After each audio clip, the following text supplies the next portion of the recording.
Oh, all right. Let's fire it up, Kabra. Atfil b'shim koisra for Pesach for Uben ben Yosef Asar Bracha Bas Yehudis Miriam Doda Bas Chanu Chaver Yona Bas Basa Shir Bas Basa Saner Ben Mani Never Nishem Klal Yisrael. Loving God, inspire us and open our hearts so we can pray to you with all of our heart and soul. Let us pour our heart to you like water and constantly vent our innermost feelings and offer you our prayers with perfect sincerity, pleading and supplicating until your love for us will be stirred.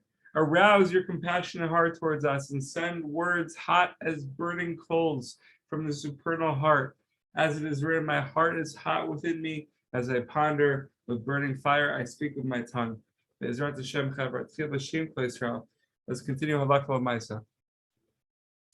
An entrance does not require a mezuzah unless it has two doorposts that are at least 10 tefachim high and a lintel on top of them. But they have a little picture here. I don't know if you guys could see the shtickle picture. And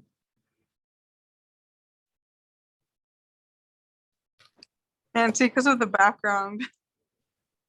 All right, the background's also good. Even if the doorposts were not made of a different wood or stone from the rest of the building, rather the walls of the building themselves from the doorposts to an opening in the walls. And above this entrance, there is a roof. This entrance also requires a mezuzah.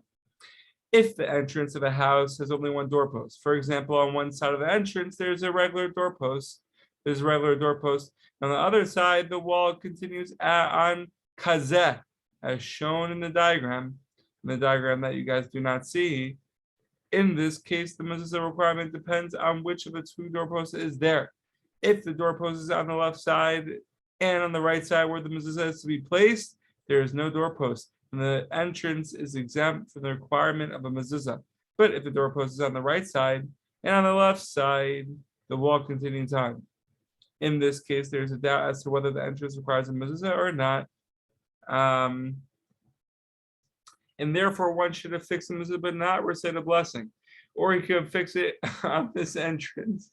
Immediately after fixing mezuzah to an entrance that clearly requires mezuzah, and exempt the second entrance as well from the obligation to recite a blessing. With the blessing he recites the mezuzah, he fixes the first entrance.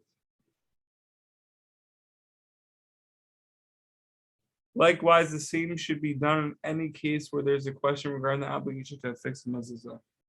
Wow, Halakha Maisa is a hard one. However, before we start, wow, I mean, we just started. We started already. What are we saying over here? Shtiot.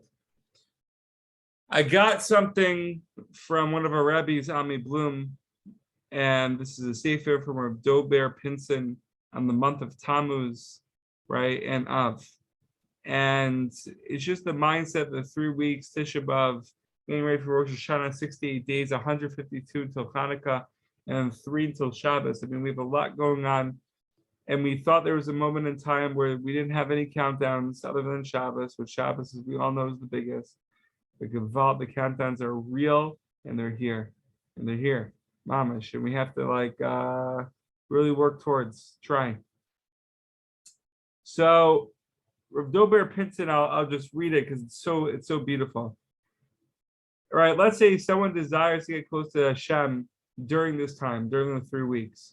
Right, we would think destruction of the Beit HaMikdash, Hashem's far. What's the deal? Can come closer more easily than at other times of the year. Right, Dafka this time we see right here in the background. These 3 weeks, we could easily come to Ribono Shel Olam more than any other time of the year, or other times of the year, not every time. It is a harsh time period to be sure, a time of deen, a time of judgment. Yet despite this, or perhaps because of this, it is also a time where we can more easily feel close to Hashem. This dynamic is further indicated by the word Eicha itself, which can, according to the Midrash, also be read as Ayeka. Where are you? When read this way, as an existential question or spiritual call to awareness, it becomes clear that all of our sufferings are ultimately meant to wake us up to our higher self and purpose if we but heed the call. Gewaldig. Gewaldig. And there's also a podcast that I was listening today, and this is what from Gidal Fenster. Sorry, I'm going on a tangent over here. He talks about inspiration or desperation, right? So now we know, Ayeka, where are you, right? And these are the times where Mamish we come closer to Hashem, right? And this is our wake up call, right? This is the shofar in our ears, 68 days, and Gidal Fenster was talking about today. Instead of, I want to say this right. Let me think for a second as I'm saying it. Instead of giving tzedakah, oh yeah, he was a little harif, quotes the sages and says, if one misses his opportunity, we gotta look at the source and we gotta hopefully I'm saying the words. If one misses the opportunity to give tzedakah, then where is the tzedakah going to go eventually? To the doctors. Very charif, very charif, and it's a sentence. It's fire. No, but it's mamash like it's what's going on here. It's what's going on here. It's like this call, this wake up call. Okay, get in, wake up. You know, we all know the Thank You Hashem stickers. Get in, wake up. But imagine if we're able to arouse ourselves and give that tzedakah before saying ayeka, before or before ayeka coming to us, before hearing the shofar, rather preparing ourselves for the shofar, being the shofar. I don't know if that makes sense. Wow, it's Rat Hashem. It's good though. It's good.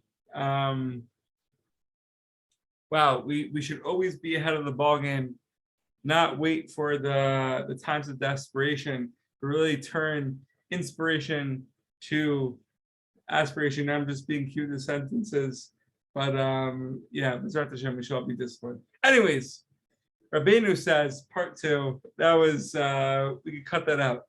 Many times the Rebbe told us that it's best to study a subject rapidly and not to spend time on each detail, like what we're kind of doing with Sichot Haran.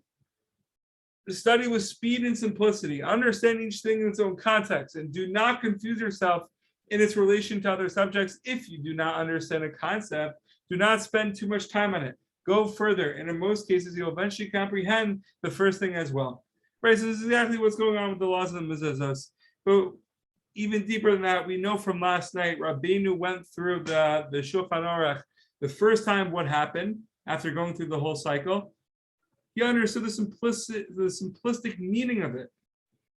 I mean, that's Rabbeinu's simplistic meaning. It's probably the deepest. Right, the second time going through the Shulchan Aruch, right, in this way of speed and simplicity, he understood and was able to trace the Talmudic law, right, to each halacha. Then the third time, he was able to access and understand the Kabbalistic meanings behind each and every halacha. So the Rebbe said that when you study, you need only read the words aloud and in order. Then you will automatically understand. Do not confuse yourself by trying to understand everything at once. You will have much difficulty, end up understanding nothing. Concentrate on what you are studying. Read the words in order with enthusiasm. Understanding will come of itself. What you do not understand at first, you will comprehend later, says Rabbeinu. Even if things you never understand, the quantity outweighs all else. The Gemara teaches, learn everything and then seek understanding. Let's say that again. Let's learn everything and then seek understanding. Let's say it one more time. Learn everything and then seek understanding. You must read the words even if you do not understand them completely. It is written, my soul broke through with desire, as we say in Tehillim. The Gemara comments that the surface must be broken, but the depths need not be explored. One need only read the words, even if he does not understand fully.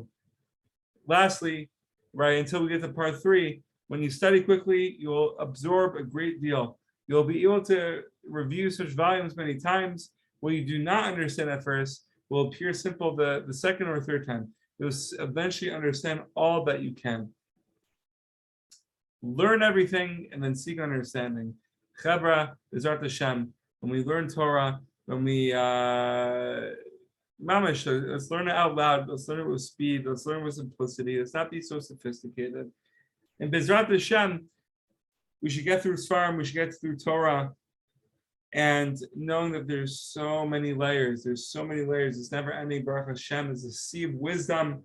It's a sea of wisdom. But all we can do is try, right?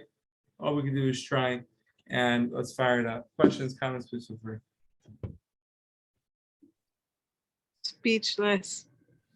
Baruch Hashem, weiter, Chevra, now's the time. Ayeka, ayeka, ayeka. And let's beat that wake-up call. Let's beat, it's just discipline ourselves right now at 9:17 p.m.